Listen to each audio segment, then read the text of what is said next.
Okay, so let's get started. That was some really good questions. It indicates actually that you are well on your way in terms of organising yourself and getting your ideas together for your assessment. That's particularly important because it's going to be a time-consuming task. You're not going to be able to whip it up in a night. You know. Challenge accepted. Yeah, I like it. Accept all human confidence. Challenge accepted. I'm looking forward to seeing them actually. And in that brief that I gave you, I did try and be quite detailed to help you. There are lots of little tips in there along the way. You may not necessarily get a brief that's that detailed by a head of department. The head of department might come and just say, can you please do create an assessment task on ads? And you're going to have to do all of it. So that's great. Those conversations mean that you are getting it all together in your head and you're putting bits and pieces together. So that's good. I decided to stick with these images because, like I said last week, they really do sum it up for me. It's a journey to the light. See how the clouds are breaking there? And you're well on your way. That clarity comes by doing. It doesn't often come before that.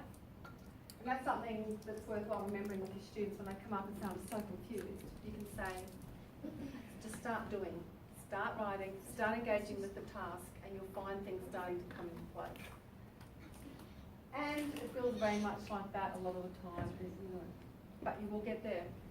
Assessment is a very important part of what we do as professionals. In fact, I don't want to say everything because that's probably a bit hyperbole, but not far off. It's what parents care about. It's what students care about. They'll come up and say, am I getting assessed on this? No. Well, why do I have to do it then? Because it's going to make you a better person. It's going to expand your thinking. It's going to encourage your creativity. It's going to... Anyway. So, learning intentions for today.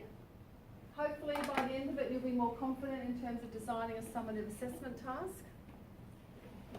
You'll be able to create and contextualise instrument-specific standards, which I can just use the word rubric here. QCAA will use ISS for the standards matrices.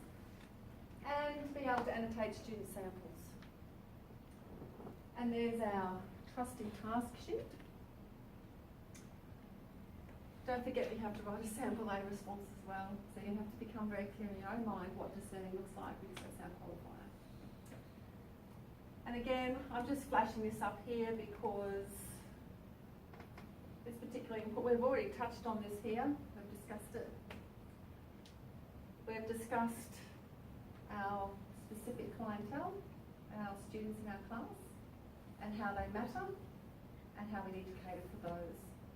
We have to cater for the high performers and the not so high performers. And I've talked about construct validity already as well. That's the way you're constructing your assessment. In other words, what you're asking students to demonstrate, which links back to what? Construct validity. Validity is linked back to how do you know if you're constructing a valid assessment instrument? What do you go back to?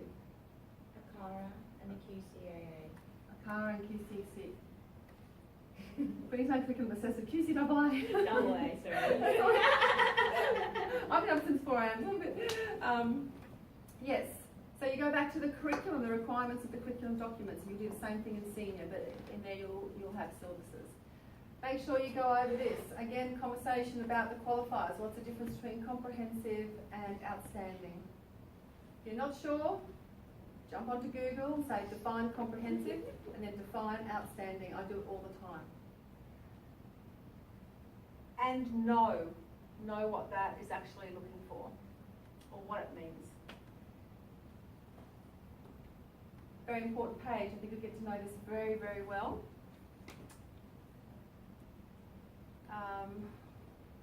Does anyone know where to get the word limits and the time lengths for the different year levels?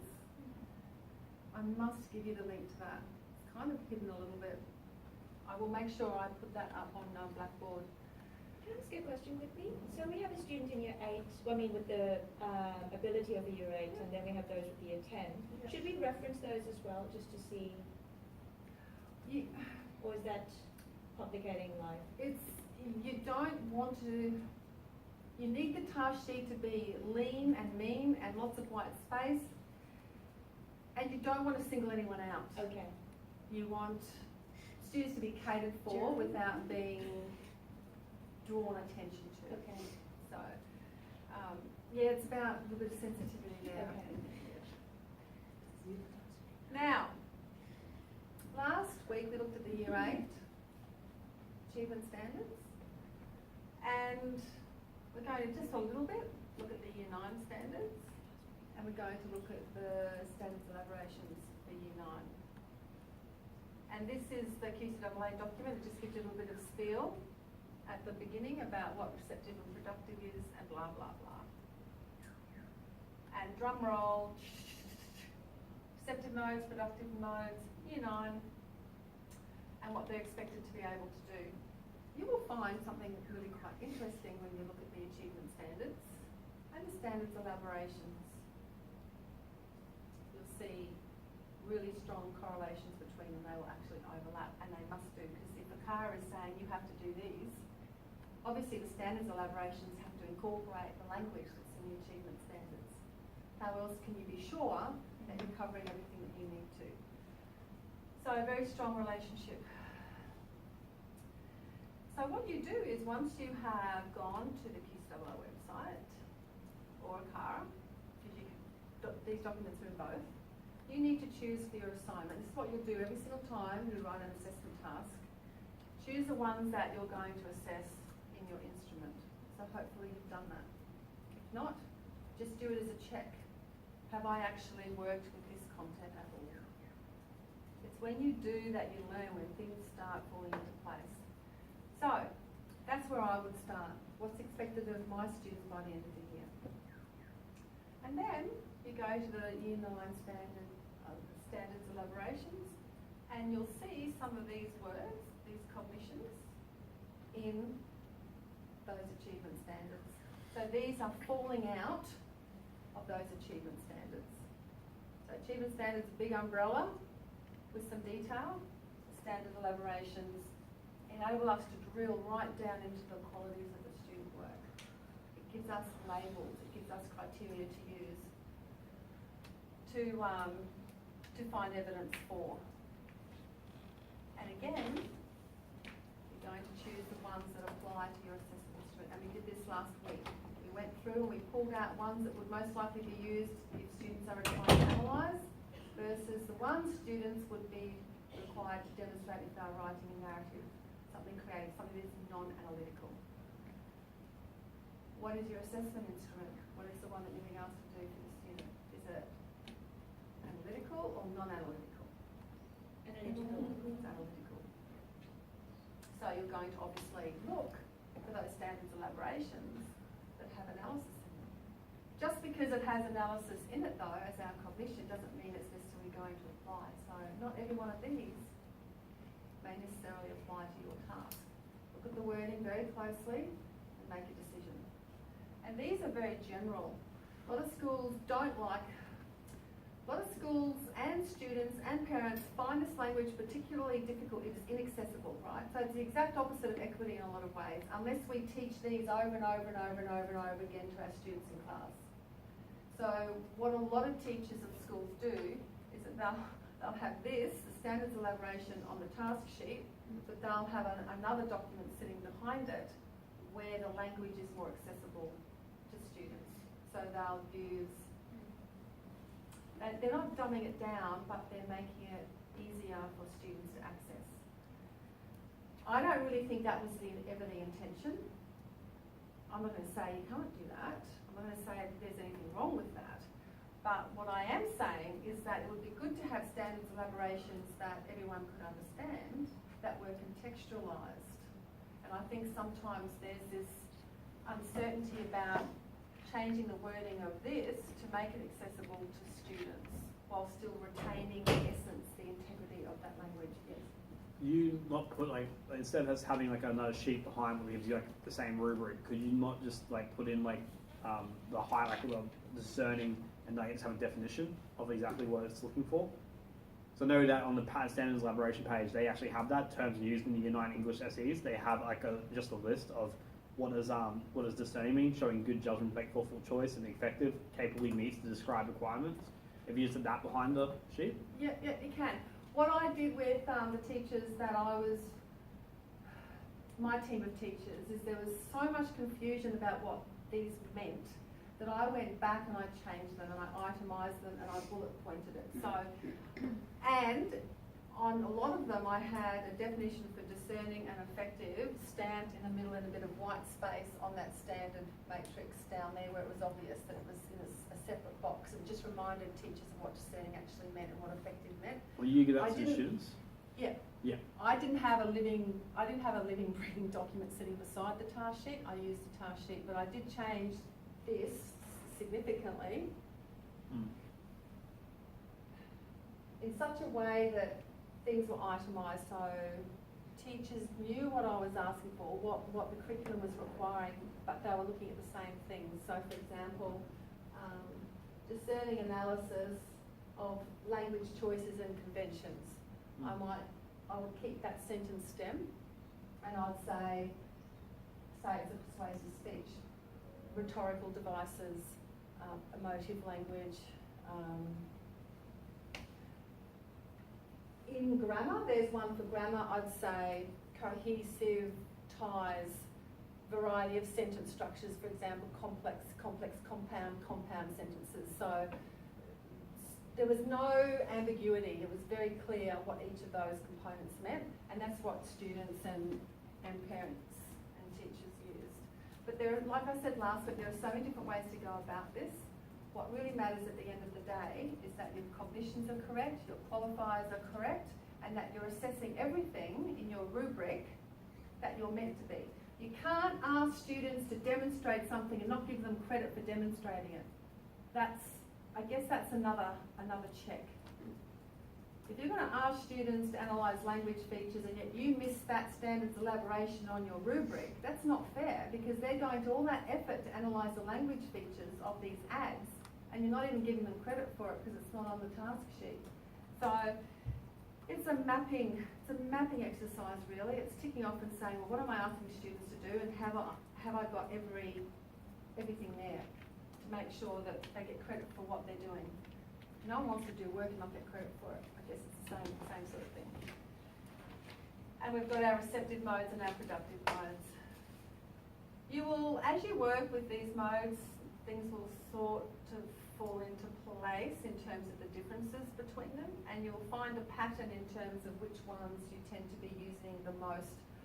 What I said last week still stands, is by the end of the year, all these standards elaborations have to have been assessed in some form, preferably more than once, a couple of times.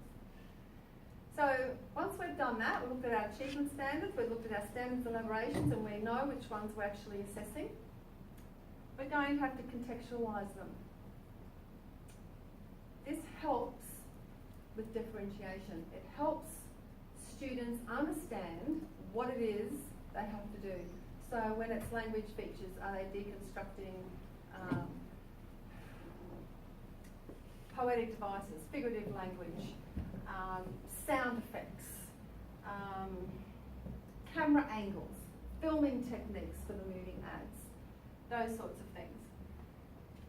And you can see that this is just the standards, just the straight document from QCAA, and here we've got discerning explanation of how language features, images and vocabulary are used to represent ideas and issues in text. So that's A, that's B, and then from that, which is very generic, to this, discerning explanation of the ways of evaluative language and poetic techniques. So we know straight away that we're looking at poetry. In poems, it's spelled out a little bit more for us there. Influence readers' feelings. So that's a really strong connection between why they're even looking at these things in the first place. Poetic techniques have effects on their audience. That's the whole point of having them. Influence readers' feelings and emotions. So you can see that contextualisation has taken place So what you're going to do is you're not working with poetic techniques, you're working with ads.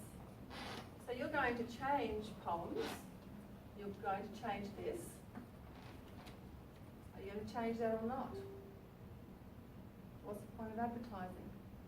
You might reword that slightly. But this is where your ability to contextualize comes into place. It's not difficult. It just means knowing what you're asking of students and making sure that that's clear. So this is generic and that's contextualized.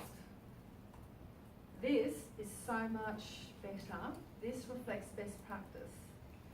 And I think maybe some schools will have that document sitting behind this one, are actually dropping this onto the task sheet and leaving it non-contextualized, leaving it quite general, so no one really understands what's being asked. You've got to read that like 3 or 4 times, just that one descriptor really, to understand exactly what's in it. And not only that, you then have to apply a standard to it. How can you apply a standard to something reliably and consistently across a department if you're not really entirely sure exactly what it's asking for? So the clearer that you can be, the more differentiations actually in play as well. I know. I have spent hours and hours working with standards matrices, rubrics in schools. But it's really actually quite valuable because it sharpens everything you do as a teacher. Okay, so yes, you contextualise these for your task. This is a good starting point, but it's certainly not explicit enough. And that's why a fair bit of time will need to go into working out exactly how you're going to change this language. I mean, and language features distinguish the work of an individual author. Well, that has no meaning to me, that last thing. It just doesn't. Anyway. Lisa, could it just be as simple as, like, for the first one, discerning analysis of the way text structures can be manipulated for effect? Can you do, like, discerning analysis of the way advertisements can be manipulated for effect? Like, for example. Yeah. You know what I think is a really good thing to do too, though, to take that a step further. On the Australian Curriculum website, they have a glossary. You can type in Australian Curriculum text structures and find out exactly what the heck they're talking about when it comes to text structures. Then what you can do is you can take text structures out And use some words from that. and use some of the chosen words from there. Because you just don't want to make it too dense that they can't understand it. So I just don't know what's going to be good enough for you. Do you know what I mean? No, I'm just going to be making sure they align. Yeah. The other way you can do it if you want to is say discerning analysis of the way text structures are manipulated into ads. You really should have ads in there. Yeah. Well, that's what you're saying. And then you can have bullet points itemising what text structures you're actually looking for. And those rubrics that I gave you last week are an example of that. You know, the rubric that had a lot of bullet points in it? That's very clear. And it actually aligns quite well to the standards lab. I'm not saying it's perfect, but you can see a really strong correlation between that rubric and these standards elaborations. So it takes a little bit of time, but your teachers, your colleagues will love you for it, your students will love you for it. You'll find it easier at parent-teacher interviews to talk about why you gave that mark. You'll find everything you do a lot more defensible. And that's equity. That's why it's quality assessment, and that's validity. Because this is all your validity comes from. It comes from your curriculum documents. So you can say it's valid because the task asks for this, and asks for this, and asks for this. And students can do it at a discerning level. They can also do it at a fragmented level. So you're catering for the whole student cohort.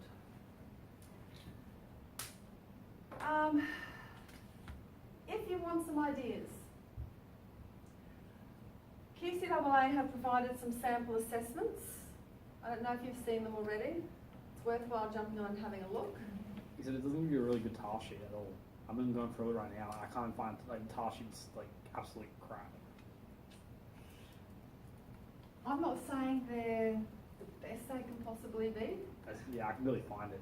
They provide some guidance. I would certainly rely on your knowledge and what we're doing here to guide you through it. But it does have some examples of how to contextualise standards elaborations. I'm not going to say the standards elaborations in these student samples, in these sample assessments, are perfect. I don't think they are. But they are a guide. That's what they're called. They're just a guide. That's it. And there is, I keep saying school-based decisions, school-based decisions. They are school-based decisions. Your heads of department can decide how they want to operate in this area. Interestingly, with the new senior system coming, talking to a teacher today, because I was doing professional development for good teachers, and they are using the instrument-specific marking guides. Have you seen those for senior? They're using those in year 7, 8, 9 and 10 already. So you might go out there and you might actually not engage with these standards elaborations at all. You might be using marking guides depending on where you actually end up working.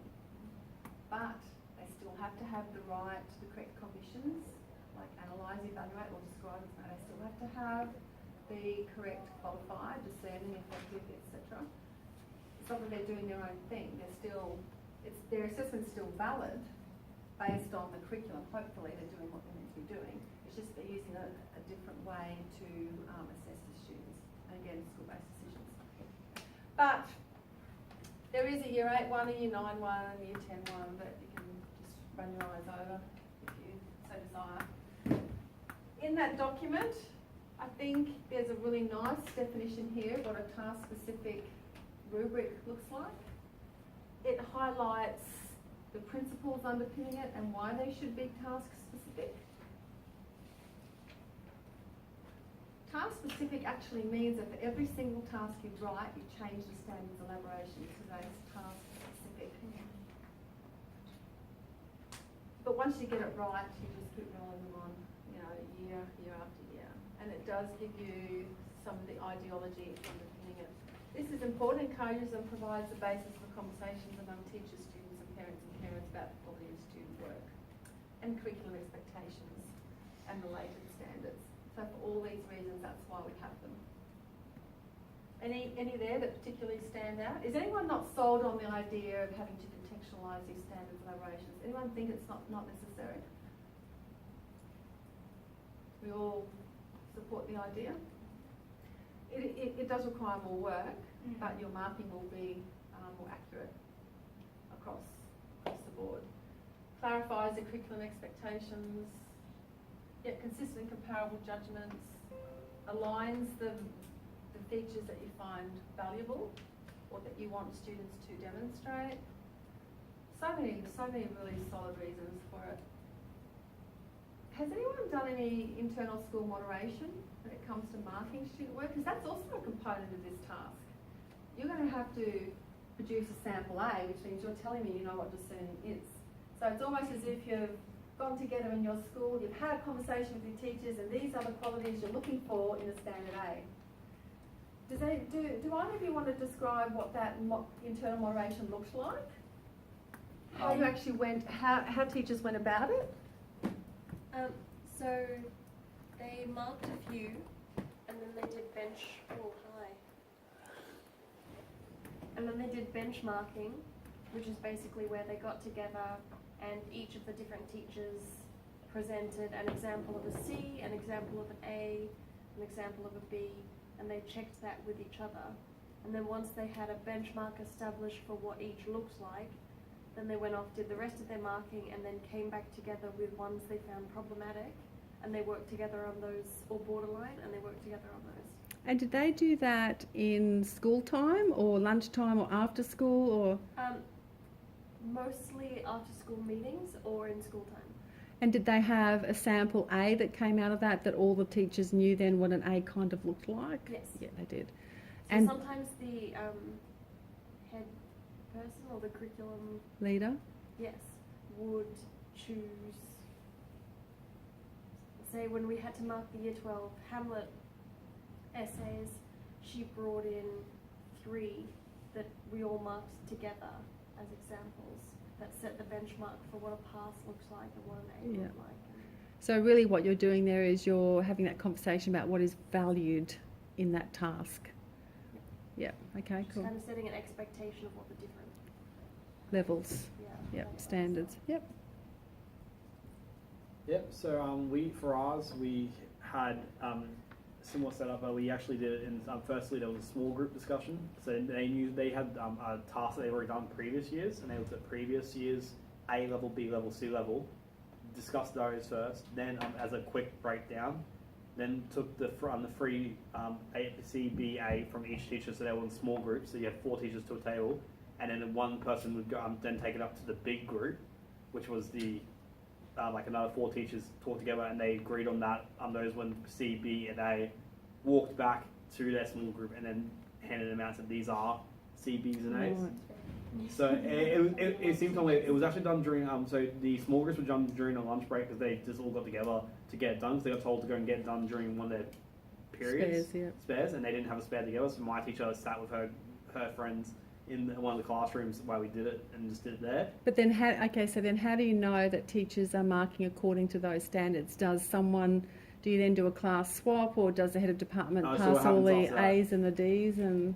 So what happens after that was that after you've got those standard elaborations, then they had a partner who would be their and this was in both areas. They had a partner who they would go, here's my 2 C's, here's my 2 B's, and here's my 2 A's, and hand those over to them, and there would be moderation that way. so then how can you make sure then that every student is moderated at least once in a year? Or if the same students are getting A's every time, are they the same students being moderated every time? It's I'm not 100% sure. I believe it was. I believe they had like a tick box, but they usually gave the moderation without actually showing names. It was just given That's to good. another teacher. You can see why I asked the question. Because I know that some schools try and make sure every student's work is moderated at least once a year, and you can do that if you have a system in place where you've got students on a roll and you allocate the first 5 of every class to a certain teacher and you rotate it and you keep going down the alphabetical list so that by the end of the year you can say hand on heart to parents, your child's work has been moderated at least once this year. I know I was in senior. I was known as smokescreen. That's what my teacher nicknamed me, as smokescreen, for when it came to marking collaboration. Because when she had to do across to other schools and do their ones and get it checked, they had to send mine in because my marks were so randomized and like so everywhere, so that they could basically put mine in there and basically smokescreen every other student and change it, stop anybody changing the marks, or basically help people with the marks. It never. I didn't understand that. They basically used mine as the example of just a random student, and they put mine in there so that way their marks, they wouldn't change marks too often. They said my marking was like a smoke screen against them getting their marks changed when they did moderations with other schools. Okay. So yeah. I'm not sure if that's a good thing or not so good thing. I know we moved up from a B to an A, so Oh, okay. yeah. Actually, teachers love it when kind of a double-edged sword. When teachers come up to you and say that's not a B, it's an A. Like, it's wonderful to be told that you're marking that your student's getting more than what you originally thought. But then you're thinking, oh, that means I'm not calibrated. That means I'm not seeing what's really there. So it's great because you're celebrating for your student. You're thinking, oh, I've got to rethink that. Yeah. I had issues on placement when marking. The kids were basically just giving plot summaries, where it was supposed to be an analytical essay. And so when we were marking, most of the kids were sitting at D's and E's because they were not meeting the criteria at all. But when we got to moderating, the head of English was like, oh no, I'd still be giving them C's. And the rest of the teachers and I were kind of just looking at each other and we're like, but how? Because they're not meeting any of these standards. She was like, oh no, I think you're all being too harsh. You need to be giving them at least C's. So the only thing you can say to that is let's go back to the standards elaborations and let's look at exactly where that student's work lies, because the standards elaborations take into account there's one for spelling and punctuation and grammar, there's another one for the genre, the text structure that they use, there's another one for ideas, there's another one for language features. So the evidence in the student work has to match one of these things. It's not really about, oh, I think you can still give them a C. It's about literally making sure that each tick on this standards matrix is a defensible decision. And you might be right. She might be right. I don't know. You've got to look at every component of it. If, 5 out of the 6 standards elaborations will require analysis. And if they haven't met 5 out of the 6, then they're obviously not going to pass. Yeah. But you've got to look, we're providing an holistic standard to an entire piece of work, and you can't not award credit where it's due. So the student, and we talked about this last week, if the student hasn't analysed very well, but has beautiful language and really good features and understands the genre that they have to write in, then they get credit for that. So, yeah, but I totally understand where you're coming from. That's a common problem across analytical pieces, especially in the younger age groups and levels. Yes. Oh, I was going to tell something from regarding the rubrics. We had the Year 7s doing a presentation on ancient Egypt, and it wasn't until we sat down to mark all of the orals that I'm sitting there with a rubric in front of me going, I'm lost, I don't know how to do this. And it turns out they'd copied and pasted that rubric from an earlier year, but had altered the task slightly. And the rubric now was students who were doing fantastically up there were getting B's and C's on the rubric because it wasn't matched up. So we had to have an emergency curriculum meeting where we had to, on the spot, adjust all of the standards. Wow. High five. Yay! Great experience. As soon Oh, as you, I don't know if I can take credit for that. I thought I was just being stupid. wow. And that's a perfect example of there not being alignment between the task, the rubric, and the well, in this case, the teaching and learning aligned with the task, but the rubric didn't align with the task. So your marking was wrong. The marking wasn't reliable. Remember, reliability is one of our third principles. Yeah. Reliability cannot exist if all this stuff isn't aligned. That's just the simple reality. So, in this very same document, it again breaks it down for you, which is what I've tried to do. So you've got the achievement standards, then you've got the Queensland elaborations, QCAA stuff, then you've got the task-specific stuff. So you can see it's starting broad and drilling right down to the minutiae. And I did talk about this last week. I'm not going to spend a lot of time on it. Just to reiterate, this is the exam sample assessment for Year 9. It's about navigating celebrity, and it's quite a long document. It shows you the relationship between the E, D, C, B and A. Take 5 minutes to compare this to the achievement standards. What do you notice? So can you all just jump online, go to the Year 9 sample assessment instrument, or you can actually just go to, look, you can go to any number of places, the QCAA website or the ACARA website. Maybe go to QCAA. Or if you want to, you can just type into Google Year 9 ACARA Achievement Standards, and it should pretty much come up.